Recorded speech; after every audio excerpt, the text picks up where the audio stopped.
Good morning, good afternoon, or good evening, my brothers and sisters. You are now watching The Carolina David, and this is Let's Talk with Carolina David. All right, so we are now about to jump into Exodus chapter 1. We finished up with Genesis, and now we're about to go into Exodus. And you already know what I'm going to say. Before we get started, please hit the like, hit the share, and leave a comment so that we can all come together and talk. If you got a question about anything or whatever, go to the description box. Follow me on my TikTok, and you could also hit me up. And if you want to talk, you want to come on the show and do a study together, we could do it. And also, don't forget to hit that bell notification so that you can get updated to the content that I put up. All right, so let's go ahead and get into Genesis chapter 1.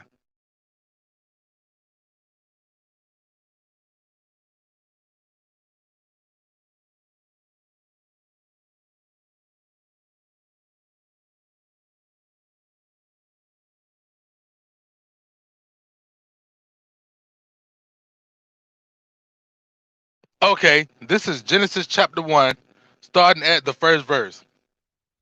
Now these are the names of the children of Israel, which came into Egypt. Every man and his household came with Jacob: Reuben, Simeon, Levi, and Judah, Issachar, Zebulun, and Benjamin, Dan, and Naphtali, Gad, and Asher.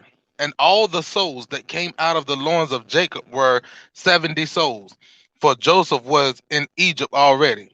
Okay, right here from 1 through 5, it just basically said who came into Egypt along with Jacob, all of his children, and but it didn't name off the grandchildren and everything like that because it just named off the tribes of Israel, which are the children of Israel, and it didn't even mention Dinah, Israel's daughter as well.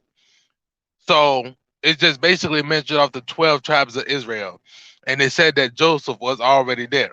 Verse 6: And Joseph died, and all his brothers, and all that generation. And the children of Israel were fruitful, and increased abundantly, and multiplied, and waxed exceeding mighty, and the land was filled with them. Okay, so we see that Joseph, his brothers, and all that generation, which is the generation of Joseph and them, had passed away. And then it says that the children of Israel had grew mighty, exceeding mighty, and were fruitful. So basically, what the Lord had told Israel when he said that I would make your seed to multiply, you were going to be great. His seed is multiplying. He is great because his seed is great. His seed is waxing mighty. And they was basically filled, they filled the land of Egypt. Verse 8: Now there arose up a new king over Egypt, which knew not Joseph.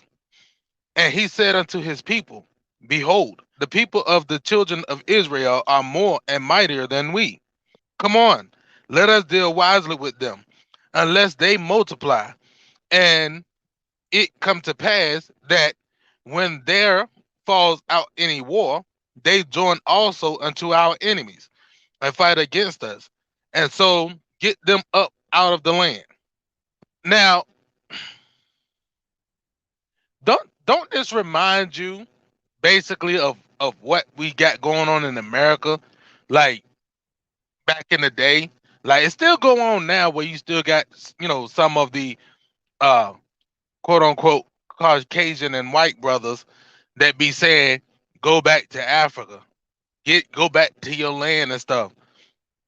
They saying the same thing right now to Israel. Like Egypt is like, hey, they with this new king being arose, they like, hey, we need to deal wisely with the children of Israel because they are growing in numbers, and if they multiply even the more, when a war fight out fall out, they might fight with the enemies. So let's get them out of the land. Verse 11: Therefore they did set over them taskmasters to afflict them with their burdens. And they built for Pharaoh treasure cities, Pithom and Ramses. But the more they afflicted them, the more they multiplied and grew. And they were grieved because of the children of Israel. Wow. So they basically said, all right, we got to do something to get them out of here. So what we're gonna do, we're gonna we're gonna pressure them to leave. So the king has set taskmasters up over Israel. Basically, in a sense, it's like he set slave drivers in a sense over Israel to or almost like governors or whatever like that over Israel to basically pressure them to build treasure cities and everything like that, which is Pithom and Ramses for the king. And it said that the more that they pressured them, they afflicted them, the more the children of Israel grew. So like you know how that old saying go, what doesn't kill you make you stronger. That's basically what they doing. They pressuring them. It's not killing them, so it's making them stronger, and they continuing to grow by way of reproduction and everything. And the Egyptians made the children of Israel to serve with rigor, and they made their lives bitter with hard bondage, in mortar and in brick, and in all manner of service in the field. All their service, wherein they made them serve, was with rigor. Right there, it said the Egyptians made them serve with rigor, meaning, and rigor basically meaning like with harshness, with um, like almost like with like they made them serve with harshness and brutality. You know what I'm saying? Like whipping them probably. Like you gonna serve me, pow, stuff like that. And they made them carry mortar, brick, and they had them in bondage and service the field in that manner.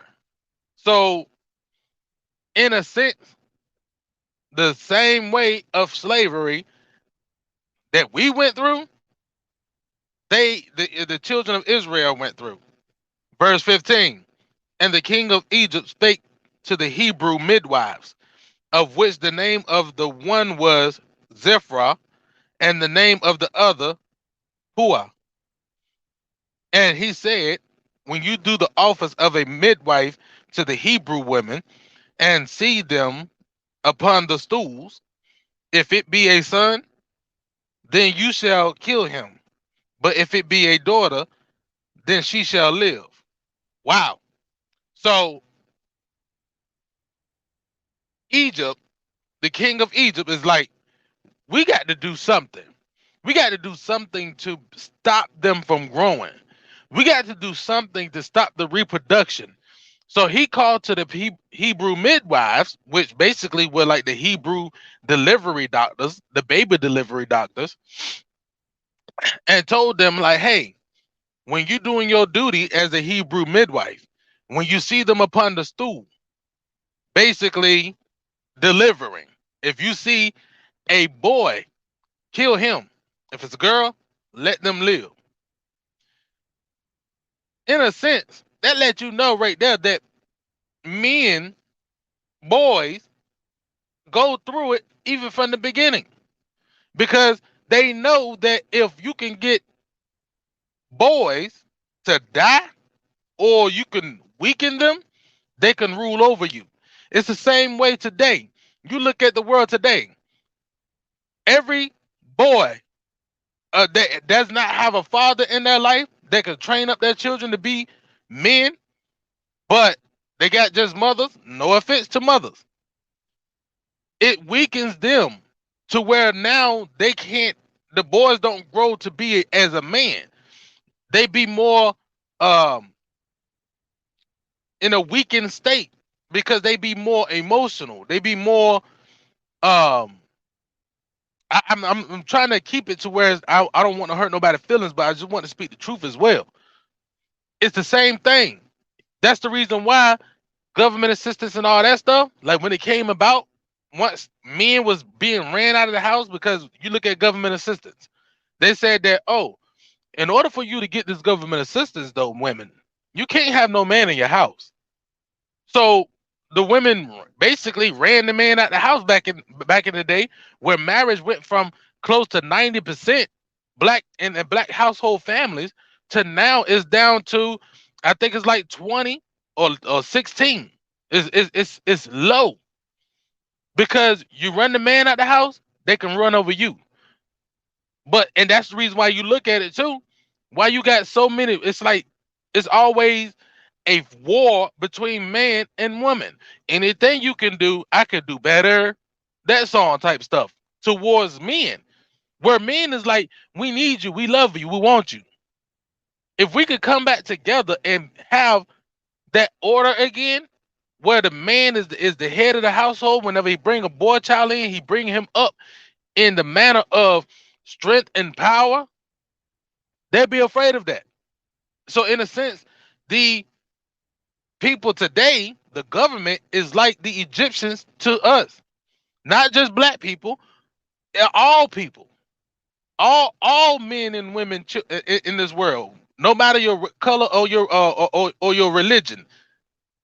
If they can weaken us, they can run over us.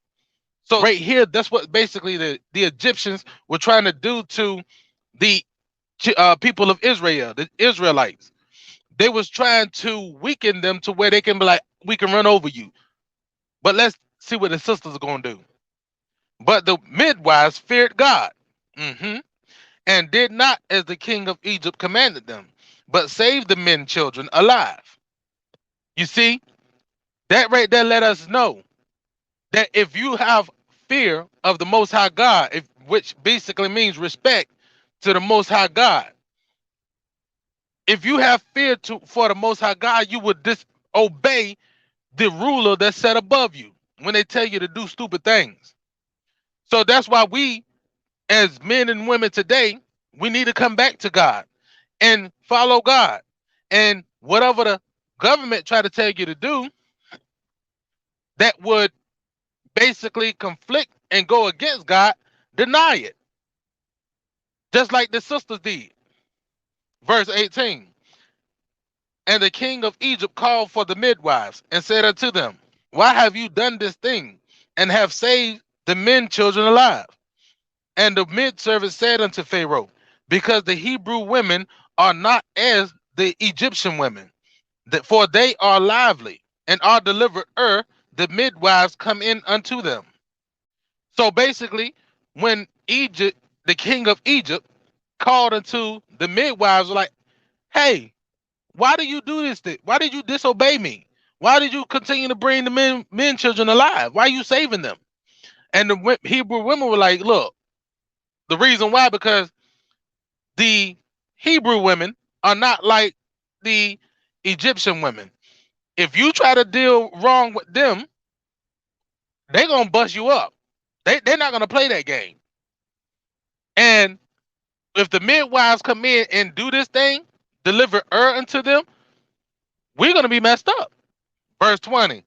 Therefore God dealt well with the midwives, and the people multiplied and waxed very mighty. And it came to pass, because the midwives feared God, that he made them houses. And Pharaoh charged all his people, saying, every son that is born you shall cast into the river, and every daughter you shall save alive. Okay, reaching into the end of Exodus chapter 1, we see that Pharaoh is adamant. He's adamant about trying to kill these boy children. And it said that by the midwives being in fear of the Most High God, respecting the Most High God, that God had dealt well with them. He made them houses. And but the Pharaoh said unto all the people of Israel, his servants, every male child that is born, you shall kill them, but every female child you shall save them.